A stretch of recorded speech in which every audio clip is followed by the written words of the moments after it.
चलिए, आप सभी का एक बार फिर से स्वागत है आपके अपने YouTube चैनल अमित करियर अकादमी पर।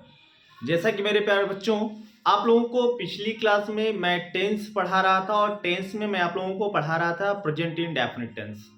क्या? Present indefinite tense. अब प्रेजेंट इंडेफिनिट में मैंने उसका जो नियम था, जो रूल था, जो स्ट्रक्चर था, वो मैंने सारा बता दिया। अफर्मेटिव का स्ट्रक्चर क्या होगा, निगेटिव का स्ट्रक्चर क्या होगा, इंट्रोगेटिव फर्स्ट क्या क्या होगा, इंट्रोगेटिव सेकंड का क्या होगा और इंट्रोगेटिव नेगेटिव का क्या होगा। और अफर्मेटिव का मैं कुछ ट्रांसलेशन आपको करवाया था और लास्ट टाइम वीडियो के एंड में मैंने आप लोगों को कुछ 2-4 सेंटेंस दे रखा था कि आप लोग भाई कमेंट करके उसको कमेंट सेक्शन में बताएंगे। हालांकि जितने बच्चे कमेंट किए हैं अच्छी बात है, जो लोग या जो बच्चे नहीं कर पाए हैं उनके लिए देखिए आज मैं उसको बता देता हूं। ठीक है, डेली मेरा कुछ ना कुछ आपको होमवर्क देने का मकसद रहेगा कि मैं लास्ट में कुछ आपको दूं, आप करें उसको। चलो, जैसे एक सेंटेंस है कि मैं खाना खाता हूं। क्या है? मैं खाना खाता हूं। अब प्यारे बच्चे, आप लोग कहेंगे कि खाता हूं लास्ट में ता है, ती है, ते है, तू है आता है, तो ये आपका प्रेजेंट इंडेफिनिट टेंस होता है। कौन सा? प्रेजेंट इंडेफिनिट टेंस होता है। और प्रेजेंट इंडेफिनिट टेंस का जो रूल होता है, जो नियम होता है, वो होता है सबसे पहले सब्जेक्ट, फिर वर्ब का फर्स्ट फॉर्म प्लस यस या E S plus object plus other word. ठीक। और आपको बताया गया था कि अगर आपका सब्जेक्ट सिंगुलर होगा तो वर्ब के फर्स्ट फॉर्म में यस या ईएस ऐड किया जाएगा। अगर आपका सब्जेक्ट प्लूरल होगा, कैसा होगा? प्लूरल होगा, तो वर्ब के फर्स्ट फॉर्म में यस या ईएस मैं नहीं ऐड करूंगा। इस बात को आप ध्यान में रखिएगा। और बाकी सिंगुलर सब्जेक्ट क्या होता है, प्लूरल सब्जेक्ट क्या होता है, वो सारा चीज मैं आपको बता रखा हूं। क्लियर है? तो आज मैं आपको ट्रांसलेशन करवाता हूं। ध्यान दीजिएगा। जैसे ये सेंटेंस है, मैं खाना खाता हूं, तो सबसे पहले इसमें मैं ढूंढूंगा सब्जेक्ट। सब्जेक्ट कौन है? आई। तो आई हो गया आपका सब्जेक्ट। अब सब्जेक्ट के बाद क्या आएगा? वर्ब का फर्स्ट फॉर्म। तो यहां पर मेन जो वर्ब है वो खाता, मतलब एक्शन वाली जो बात है वो खाता है। ईट मतलब खाना। आई ईट, क्या खाता हूं? खाना। I eat the food. I eat the food. तो जितने बच्चे इसको ट्रांसलेट किए थे भाई, उनका उनका ये सही है। ठीक। अब बात करेंगे कि मैंने जो आपको होमवर्क में दे रखा था, तो पहले मैंने पहला वाला बता दिया। दूसरा है मैं खाना खाता खाता तो हूं, यहां बीच में तो है आया है। अब यहां पर थोड़ा फोर्स की बात की जा रही है। ठीक है, तो हूं मतलब नेसेसरी की बात कर रहा है। मैं खाना खाता तो हूं। तो ऐसा आपको अगर सेंटेंस मिल गया, आप कैसे उसको ट्रांसलेट करोगे? तो उसको ट्रांसलेट करने के लिए आपको थोड़ा सा नियम जानना पड़ेगा कि जब सेंटेंस मेरा एंडिंग हो तो है से, तो मैं उसका जो नियम होगा यहां पर लिख देता हूं। सबसे पहले यहां पर आता है आपका सब्जेक्ट। क्या आएगा? सब्जेक्ट। सब्जेक्ट के बाद ये तो वाले कंडीशन में हेल्पिंग वर्ब डू या डज लगता है। क्या लगता है? डू या डज लगता है। फिर वर्ब का फर्स्ट फॉर्म लगता है, फिर ऑब्जेक्ट लगता है, फिर अदर वर्ड लगता है। अगर आपका सब्जेक्ट सिंगुलर है तब तो डज लगेगा, सब्जेक्ट अगर प्लूरल है तो डू लगेगा। तो मैं खाना खाता हूं, तो आई को यहां पर प्लूरल माना गया है, तो आई के साथ लगेगा do. I do eat the food. I do eat the food. जैसे मैं कहूं मैं पढ़ता तो हूं, एक सेंटेंस मैं आपको लिख रहा हूं, मैं, जैसे मैं नहीं, तुम पढ़ते तो हो या वह पढ़ता तो है, वह पढ़ता तो है। अब यहां पर वैसी सेंटेंस है, वह की अंग्रेजी क्या होगी? ही सिंगुलर है कि प्लूरल? कहोगे ही सिंगुलर है, तो वाला कंडीशन है तो हेल्पिंग वर्ब पहले लग जाएगा डू या डज। सिंगुलर होगा तो डज लगेगा। He does read. He does read, वह खेलता तो है, वह खेलता तो है। अब देखो वह की अंग्रेजी ही, तो है तो सब्जेक्ट आपका सिंगुलर है तो डज, ही डज प्ले, खेलना को प्ले बोलते हैं, ही डज प्ले। तो है कि अगर कभी सेंटेंस में आपको तो है मिल गया, उसको ट्रांसलेट करने के लिए मैं इस तरीके से या ये नियम लगा के उसको ट्रांसलेट करूंगा। ठीक है, अगर मेरे प्यारे बच्चों आपको नहीं समझ में आ रहा होगा, आप लोग कमेंट सेक्शन में कमेंट जरूर करिएगा, नहीं आएगा उसको मैं फिर से बताने का प्रयास करूंगा। ठीक है, तो चलिए, एक तो ये हो गया, मैंने एक वैरायटी का क्वेश्चन ये बताया। अब मैं आपको दूसरे वैरायटी की तरफ लेके चलता हूं। अगला आपका है मुझे खाना खाना पड़ता है। अब यहां पर आप खा नहीं रहे हो, मजबूरी में आपको खिलाया जा रहा है। क्या? मजबूरी में, प्रेशर दिया जा रहा है, मुझे खाना खाना पड़ता है। तो जब कभी भी ऐसा सेंटेंस आए, उसका क्या नियम है मैं लिख देता हूं। सारा मैं नियम लिख रहा हूं, उसको आप लोग नोट कर लीजिएगा, सारे कॉन्सेप्ट को कॉपी में नोट कर लीजिएगा। जब ये पढ़ता है, जाना पड़ता है, खाना पड़ता है, पढ़ना पड़ता है, सोना पड़ता है, खेलना पड़ता है, ऐसा सेंटेंस मिलेगा तो उसको कैसे ट्रांसलेट करोगे? जैसे नियम या रूल बोलता है कि सबसे पहले सब्जेक्ट लिखोगे, फिर इसके बाद हेल्पिंग वर्ब यहां पर हैज टू या हैव टू लगाओगे, हैज टू या हैव टू, हैज टू या हैव टू लगाओगे। इसके बाद आपका आएगा क्या? वर्ब का फर्स्ट फॉर्म प्लस वर्ब का first form plus object plus other word है तो लिखा जाएगा, नहीं है तो नहीं लिखा जाएगा। देखो सब्जेक्ट अगर आपका सिंगुलर है तो हैज टू, अगर सब्जेक्ट आपका प्लूरल है तो हैव टू लगेगा, इसको ध्यान में रखिएगा। तो मुझे, मुझे मतलब आई, मैं या मुझे, तो आई, आई यहां पर प्लूरल माना जाएगा, प्लूरल माना जाएगा तो हैव टू लगेगा, आई के साथ हैव टू लगेगा, I have to eat the food, I have to eat the food. Clear? जैसे मुझे खेलना पड़ता है, मैं खेलना चाहता नहीं हूं लेकिन मुझे खेलना पड़ता है, मुझे खेलना पड़ता है, मुझे खेलना पड़ता है, या मुझे नहीं उसे लिख दो, उसे खेलना पड़ता है, उसे खेलना पड़ता है। उसे मतलब ही, तो ही सिंगुलर है कि प्लूरल? कहोगे ही सिंगुलर है, अगर सब्जेक्ट आपका सिंगुलर है तो यहां पर क्या लगेगा? हैज टू, तो ही हैज टू खेलना यानी play, he has to play. उसे सोना पड़ता है या तुम्हें सोना पड़ता है, तुम्हें सोना पड़ता है,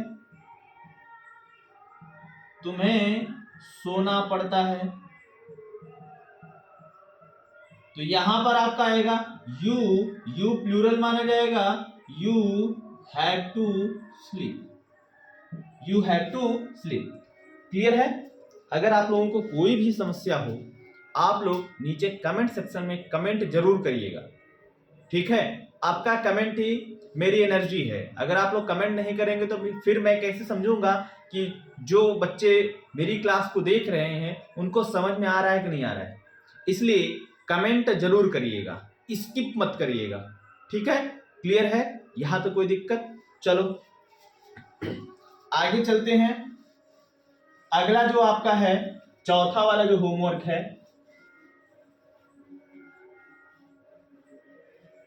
चौथा है चलो खाना खाते। इसको थोड़ा ऊपर लिखता हूं, चलो खाना खाते हैं, चलो खाना खाते हैं। जब यहां पर बात करेगा चलो तो ये चलो पढ़ते हैं, चलो खेलते हैं, चलो घूमते हैं, चलो खाना खाते हैं, चलो पानी पीते हैं, चलो चाय पीते हैं। अगर इस तरीके का सेंटेंस आएगा उसको हमेशा लेट से स्टार्ट करेंगे। किससे? लेट से। तो हम कहेंगे लेट्स, लेट्स। अब खाना खाते हैं, ईट the food, eat the food, let's eat the food. कहा जाए चलो पढ़ते हैं, चलो पढ़ते हैं, चलो पढ़ते हैं। तो कहोगे लेट्स रीड। कहा जाए चलो खेलते हैं,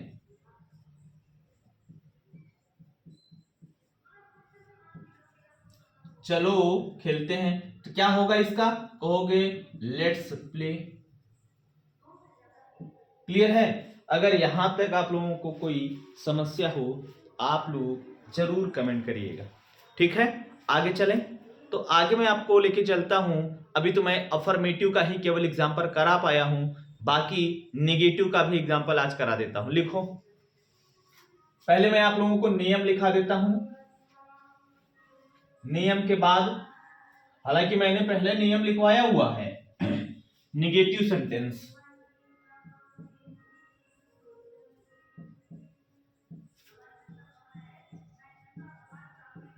निगेटिव सेंटेंस नकारात्मक वाक्य, जहां पर बातों को नकारा जाए या इनकार किया जाए उसे बोलते हैं निगेटिव सेंटेंस। इसका जो नियम है, जो रूल है, ये कहता है कि सबसे पहले सब्जेक्ट होगा, इसके बाद हेल्पिंग वर्ब। एचबी का मतलब हेल्पिंग वर्ब, हेल्पिंग वर्ब का मतलब सहायक क्रिया, डू या डज, डू या डज, प्लस वर्ब का plus not, plus not, plus verb का first form, plus object, plus other word.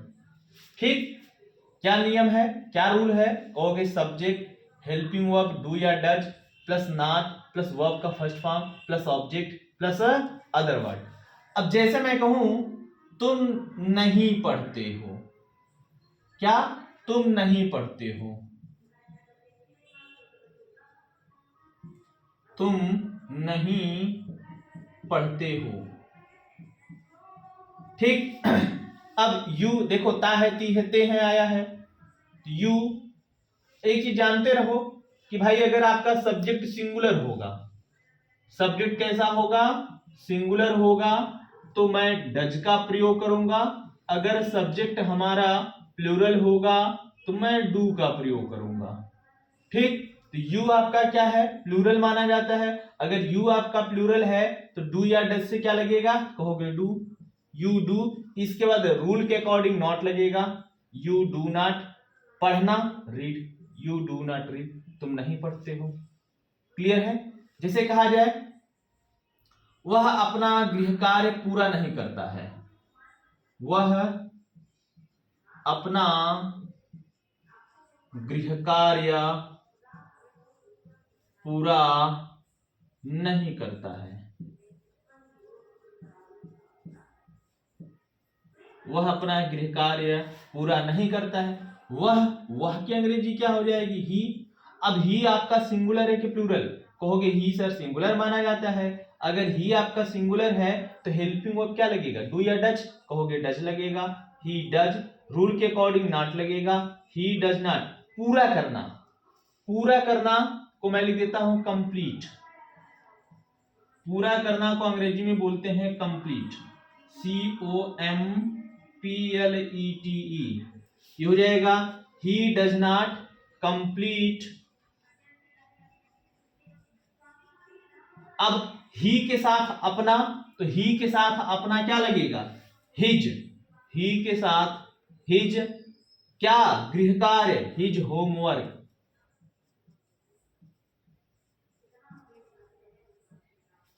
ये हो जाएगा he does not complete his homework.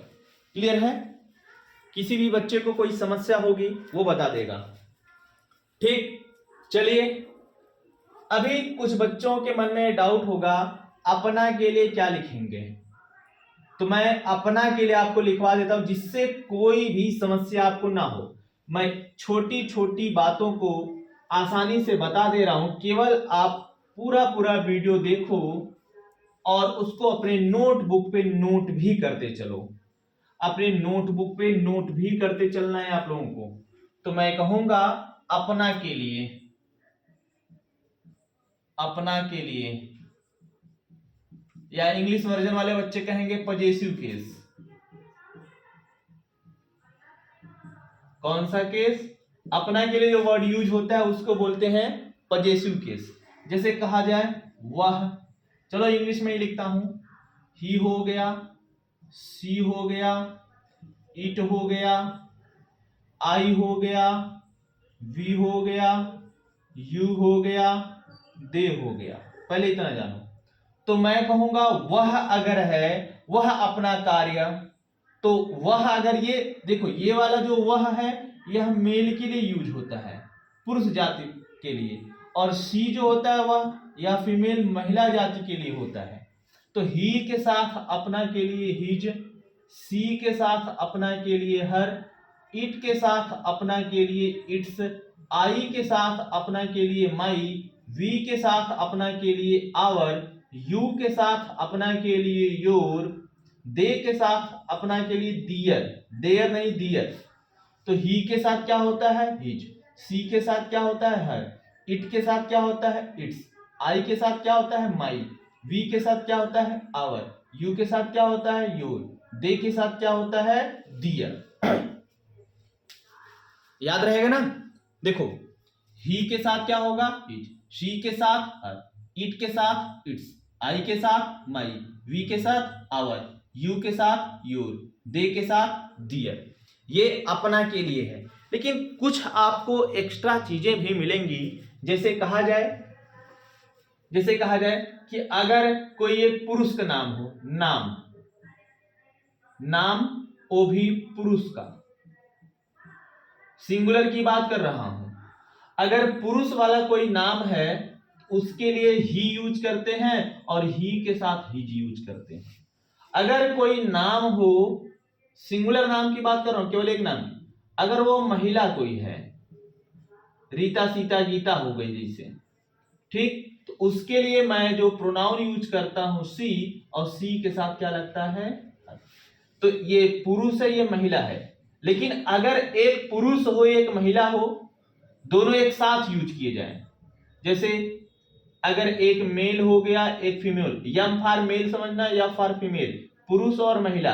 अगर पुरुष और महिला है, इसके साथ जो सब्जेक्ट होता है वो दे होता है, और दे के साथ जो अपना लगता है वो दियर होता है।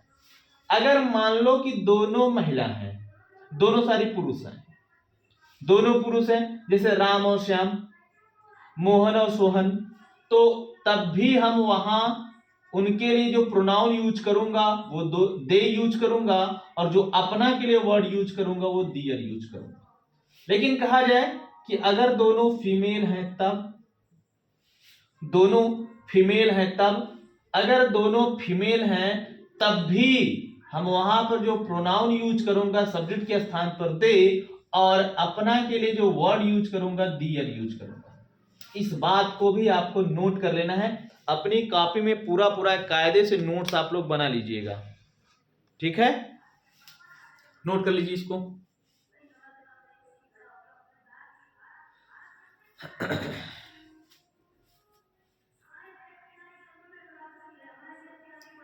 नोट कर लीजिए इसको।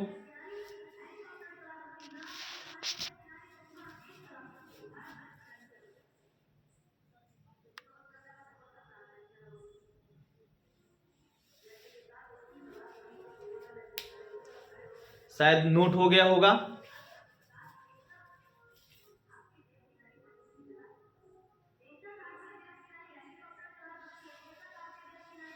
ठीक, चलिए अब मैं कुछ आपको सेंटेंस करा देता हूं, कुछ होमवर्क के रूप में दे देता हूं।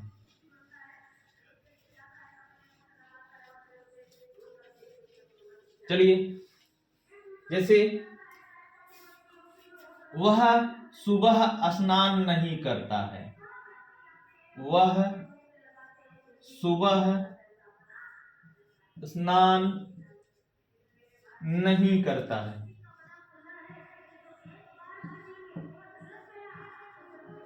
वह सुबह स्नान नहीं करता है। ठीक, इसको जरा ट्रांसलेट करिए। आप लोग कहोगे ही सिंगुलर है तो इसके साथ लगेगा डज। ही डज नॉट, नहाना को बाथ होता है, बाथ।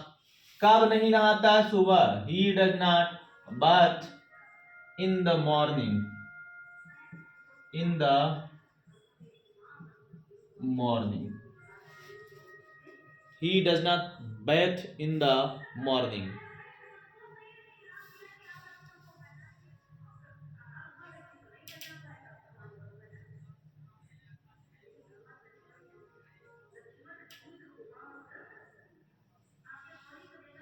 ठीक, कुछ होमवर्क नोट कर लीजिए आप लोग।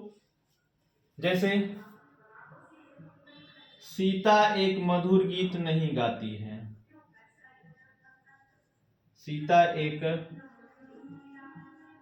मधुर गीत नहीं गाती है।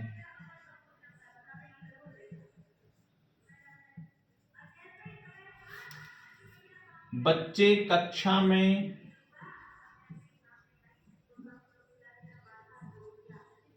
में शोर नहीं मचाते हैं, नहीं मचाते हैं। आगे लिखो, वह बहुत धीरे धीरे नहीं बोलता है। वह बहुत धीरे धीरे नहीं बोलता है।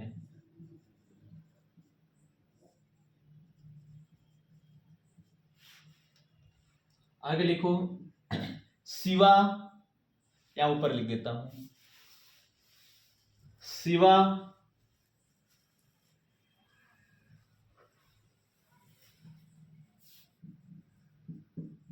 शिवा अपना पाठ याद नहीं करता है।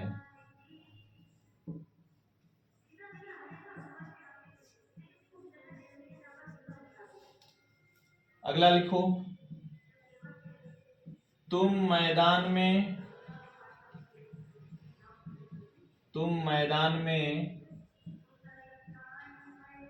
क्रिकेट नहीं खेलते हो।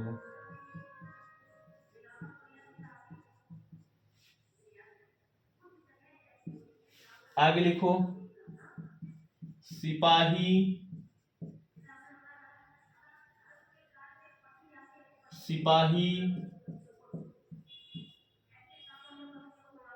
चोर का पीछा